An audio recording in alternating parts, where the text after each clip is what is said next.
And he gets up early in the morning, about 4 o'clock, does a beautiful series every single morning.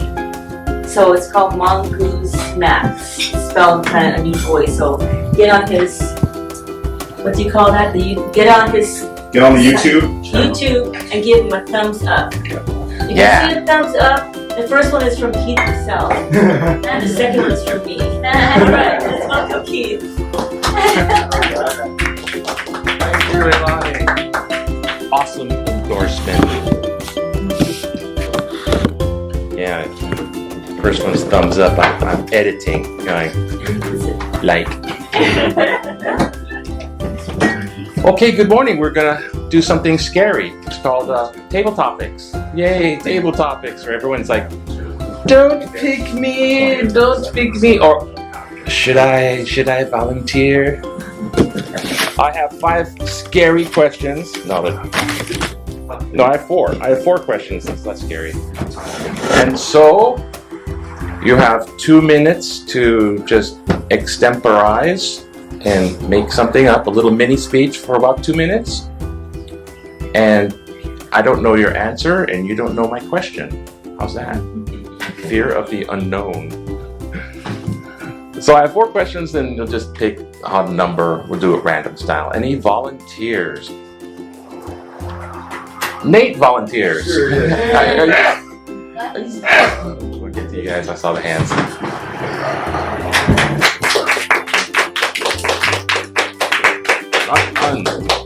Okay. 1 to 4.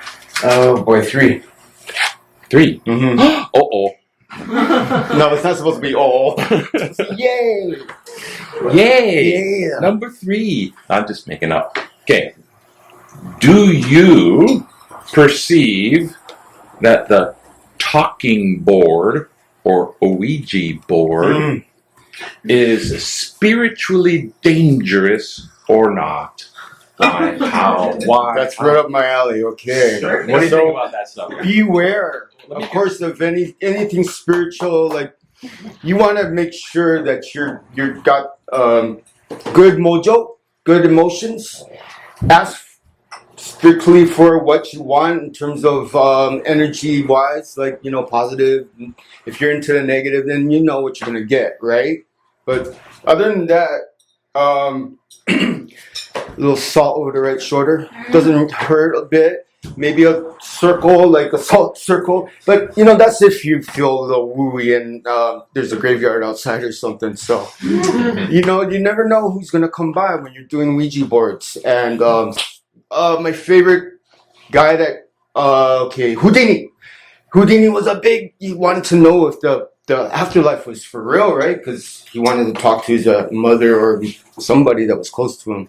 And so he really wasn't sure until the last part, until he died. And then, people started reaching him through Ouija board. And he's there. He's like, hey, what's up? I'm Houdini, the guy that gets tied up and gets out of things. Yeah, so I don't personally want to play with Ouija boards because, I have other ways to communicate with, spirits.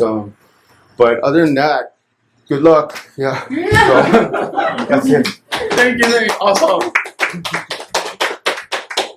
Great response. A little Hasbro toy to talk to the dead. Welcome, children. Unlock so fast. Who'll be next? Dr. Ken. Come on up. Okay. 1. Oh, got them all picked out already. This is question 1. Fun wish. If you could magically be the best or expert at anything, I mean anything, absolutely anything, what would it be? What would it be and why? Thank you so much. I always want to learn magic. Magic to appear, magic to disappear. The thing about magic is that you are showing something people don't expect to happen, and you're also putting yourself out for criticisms. People didn't expect you to be pulling a rat out of a hat, or you disappear behind a curtain and come out from the other side. Would you like to do that? That's my wish. And maybe one day it can come true. I think there are magicians in town. Accidentally, my last birthday, who Noah missed, involved a magic show by the name of Mr. Lee. And it was pretty good. He was able to pull out a flower vase out of an empty paper bag. So that's one of my wishes, to do something like that, to entertain people and give life to apparently this depressing moment. Thank you very much.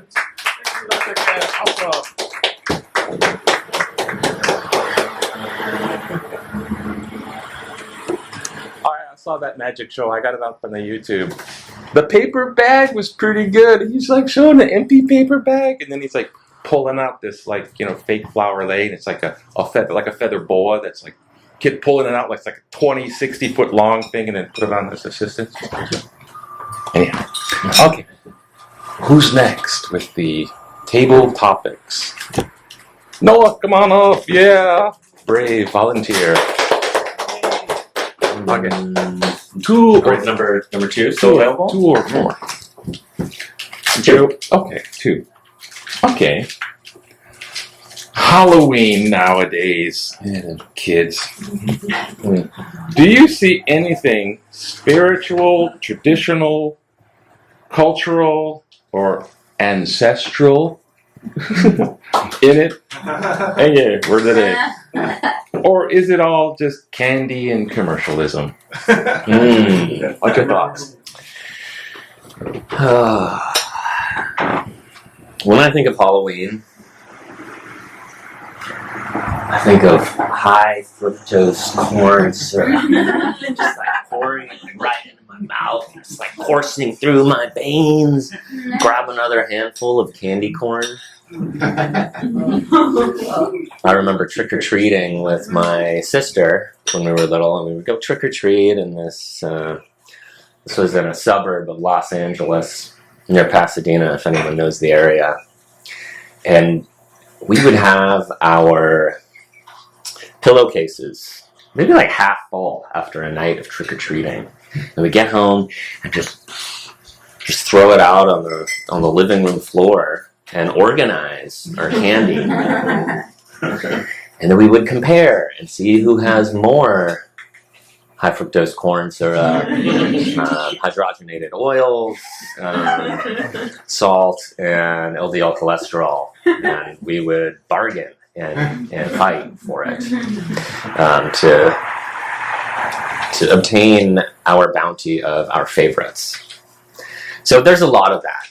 I also think there's room to appreciate some of the ancestral holidays that are near Halloween, such as Dia de los Muertos. And if you look at the back of my car out there, it has a Dia de los Muertos skull on the back, the sticker that has the top part is a skull, and the bottom part is a shaka that's smiling, which I think speaks to this amazing tone that Mexican holiday, Dia de los Muertos, that celebrates the dead and connects. It's about connecting with the dead, but in a joyous way, and acknowledging the memory of the dead. I think that is beautiful. So there's two juxtaposing takes on Halloween and associated holidays. Thank you. Awesome. It's like All Souls Day and stuff like that. That's 3 questions. Do we have time for another? Should we do We one? certainly have time. Okay. Our second speaker is absent. Oh, well then I'll just okay. Let me just extemporate. Fill in some time. Would like to be another question? I have another question. Okay, I was looking around for this. You have eye contact and you see people with the darting eyes. Yeah, just scanning. Jerry, come on in. Welcome. Okay, the last question I have is, Oh boy. Oh boy. There are 200 million insects per person on Earth.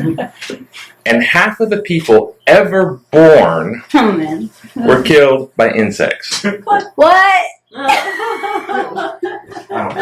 So tell me something scarier than that. Oh man. And why aren't we constantly screaming about the insects? Ooh, okay. Oh, thank you. Well, this is an interesting question. I have so many thoughts to organize. The first thing that comes to mind when I hear this question is locusts. I lived across the street from a big park with trees and grass and bushes and a playground and locusts. I could hear them so loud. And one day I said to my dad, "What is that?" And he told me it was the locusts. And he was explaining to me, what they're doing. And I was like, "Dad, that's really loud. I think insects are going to take over the world." And then we got into this conversation. I'm like, well, there's a lot more of them than us. Like, they could just all decide. And so it was this big conversation about, and it's still, that was not an irrational fear. I feel like that's still a thing. And now with the new information, I just learned, I don't know if there is anything scarier. Let me think. I did grow up in a haunted house. Yeah. And I'm actually the only member of my family who did not actually physically see anything, but I would feel things, and then I would close my eyes and I would be like, "I don't need to see you. I know you're here. You just do your thing. I'll do my thing over here." And that's how I got by. All my brothers and sisters and my mom and my dad all saw spirits and ghosts and had their ghost stories and scare the pants off of all of us. That would be another speech, I think, to get into all of that. But I'll just name a few favorites. We had the Quaker Lady. We had the Red Witch. We had Gidget and Grendel. Is that their names or are that real names from the real story? No, it was like Hansel and Gretel, but it's Gidget and Grendel. So those are a few family favorites, and I'll just leave you with that. Boom. That is a little scarier. I don't know. Gidget and Grendel. Well, I guess that's all stories. Unless we want to do, are we trying to fill time? It doesn't matter, because if we have speech, I could always do something at the end. We have more table topics. We could always do. Yeah. Okay. Well, thank you. That's it. Great. Yes, when there are a couple of topics, we're taking another short break.